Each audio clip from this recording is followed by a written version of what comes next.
Vous savez qu'il y a un vieux débat philosophique autour de la question du prix et de la valeur. Ce n'est pas tout à fait nouveau puisque on a un abbé, l'abbé de Condillac, qui, il y a déjà quelques siècles, se pose cette question, nous dit, nous interroge, les choses coûtent-elles parce qu'elles valent ou valent-elles parce qu'elles coûtent? C'est un vieux débat sur la notion de la valeur. Si les choses valent parce qu'elles coûtent, on parle plutôt de commodité. Si c'est l'inverse, on parle d'objets ou de services qui ont une haute valeur ajoutée. Mais ça nous intéresse pourquoi? Parce que c'est un débat qu'il faut lier aux états généraux de l'alimentation.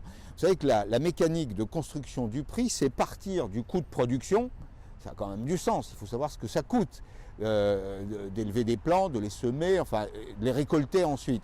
On part donc du coût de production pour aller ensuite vers le prix qui est payé par le consommateur. On devrait se rappeler de cette formule et comprendre que si on ne paye pas correctement le coût de production à celui qui produit, on détruit en réalité le processus de production. Autrement dit, il n'y a pas de mérite à produire, il n'y a plus de production. Et donc, rappelons-nous de la leçon des États généraux, il y a des débats en ce moment sur le prix des produits alimentaires, il y a une espèce de guerre des prix, c'est le temps des négociations dans la grande distribution.